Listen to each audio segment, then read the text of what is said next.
नमस्ते सभी को। मैं दीपिका जैन। आज हम सभी कक्षा 8वीं का पाठ 11 पढ़ेंगे, जिसका नाम है सुभाषितानी। सु का अर्थ होता है अच्छा, भाषितानी यानी भाषण, अच्छे भाषण या अच्छे कथन। यहाँ इस पाठ के अंदर अच्छी बातें बताई गई हैं।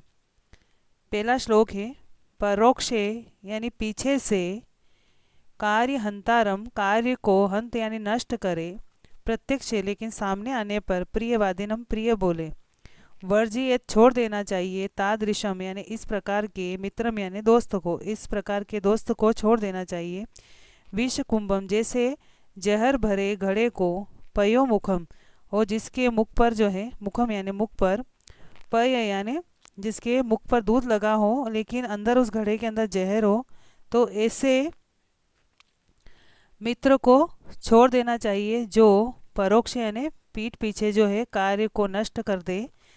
तो पीछे कार्य को नष्ट करने वाले और सामने आने पर, प्रत्यक्ष होने पर, सामने आने पर प्रियवादिनम प्रिय बोले, यानी हमारे सामने प्रिय बोले और पीठ पीछे जो है अपने कार्य को नष्ट करे, तो ऐसे तादृशम मित्रम, ऐसे मित्र को वर्ज्य छोड़ देना चाहिए। किस प्रकार से छोड़ देना चाहिए?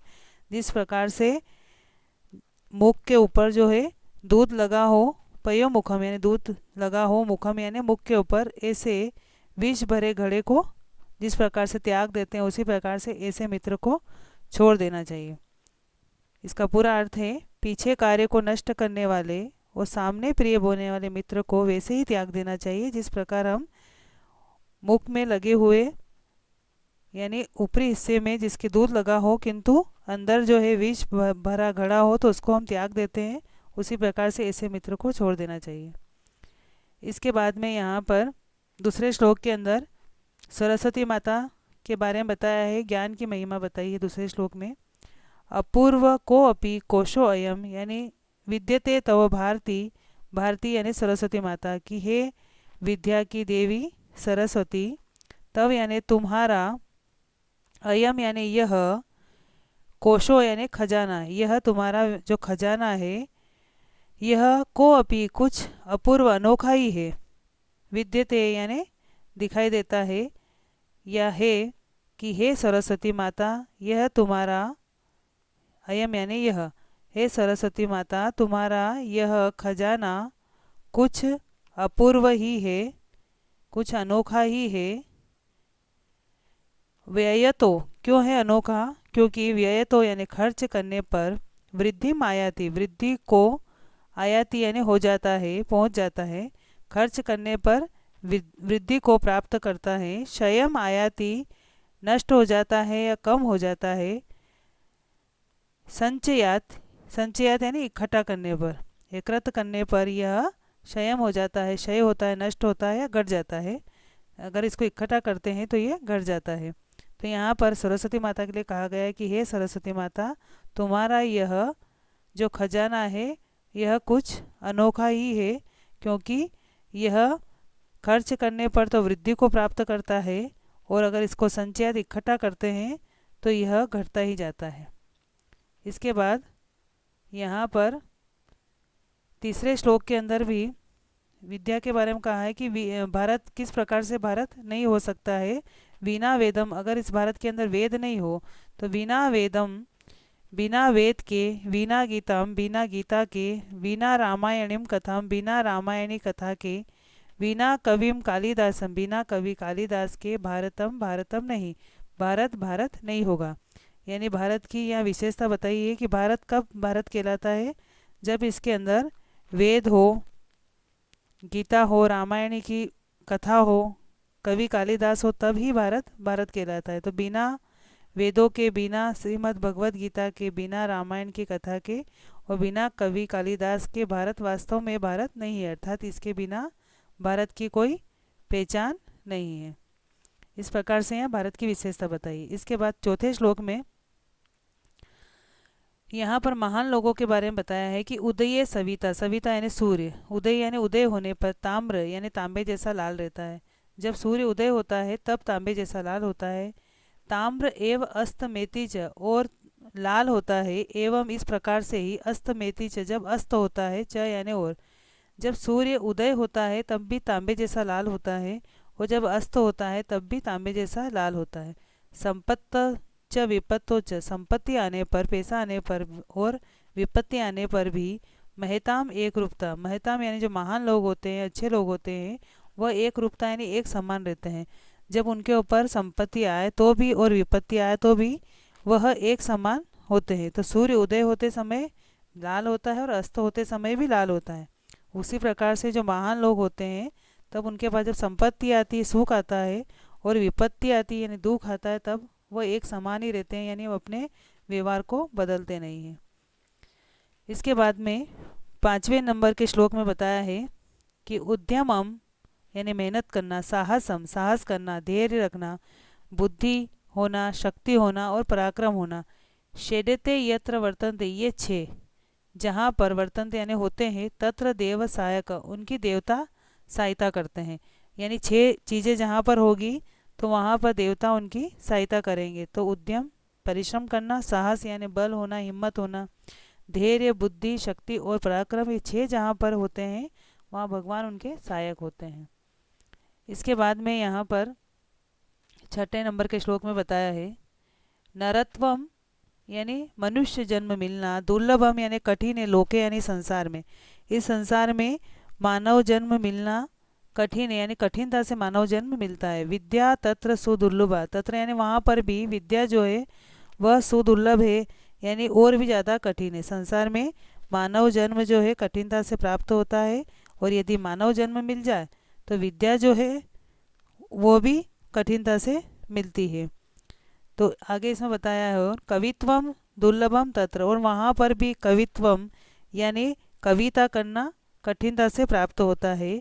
शक्ति तत्र सुदुर्लभा, और यदि कवित्व मिल जाए तो फिर वहाँ पर उसमें कविता करने की जो ईश्वर ने प्रदत्त शक्ति दी है वह बहुत ही कठिनता से प्राप्त होती है। यानी कवित्व, कविता करना जो है वह तो कठिनता से प्राप्त होता है, पर यदि कवित्व भी मिल जाए तो फिर उसमें कविता करने की जो ईश्वर जो शक्ति प्रदान करते हैं, क्षमता प्रदान करते हैं, वह और कठिनता से प्राप्त होती है। यानी इस संसार के अंदर मानव जन्म जो है वो तो कठिन है ही सही, लेकिन मानव जन्म मिल भी जाए तो फिर विद्या उससे भी ज़्यादा कठिन, और वहाँ पर भी अगर किसी व्यक्ति को विद्या भी मिल जाए तो कवित्व यानी कविता करना कठिन है, और अगर वो व्यक्ति कविता भी कर ले तो फिर कविता लिखने के लिए जो शक्ति होती है वो उससे भी ज़्यादा कठिन होती है।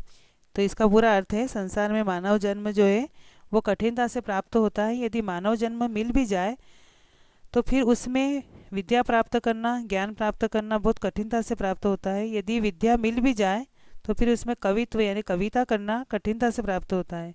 यदि कवित्व भी मिल जाए तो उसमें कविता करने की जो ईश्वर शक्ति प्रदान करते हैं, क्षमता प्रदान करते हैं, वह बहुत ही कठिनता से प्राप्त होती है। इसके बाद में 7वें नंबर के श्लोक में बताया है उन लोगों के बारे में बताया है जो बहुत ही छोटे मन वाले होते हैं और एक उदार हृदय वाले होते हैं, उनके बारे में बताया है।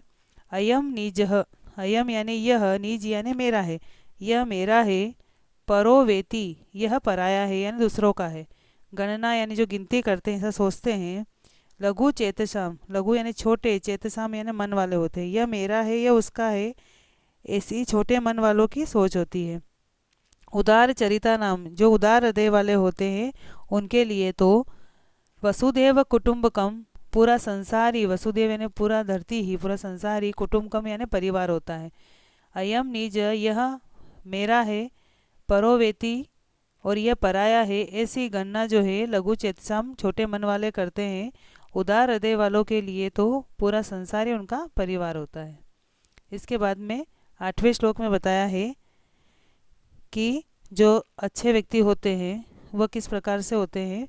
छायाम अन्य से, छाया करते हैं अन्य को यानी दूसरों के लिए छाया करते हैं, कुर्वंती यानी करते हैं, तिष्ठन्ति खड़े रहते हैं, स्वयं यानी खुद, आतपे यानी धूप में, और स्वयं धूप में खड़े रहते हैं, दूसरों के लिए, अन्य यानी दूसरे, दूसरों के लिए छाया करते हैं, स्वयं धूप में खड़े रहते हैं। फलान्यपि, फल भी, परा अर्थाय दूसरों के लिए होते हैं, फल भी जो है दूसरों के लिए होते हैं। वृक्षा सत्पुरुषा इव, वृक्ष जो होते हैं वो सत्पुरुष के समान होते हैं, अच्छे सज्जन पुरुष के समान वृक्ष होते हैं।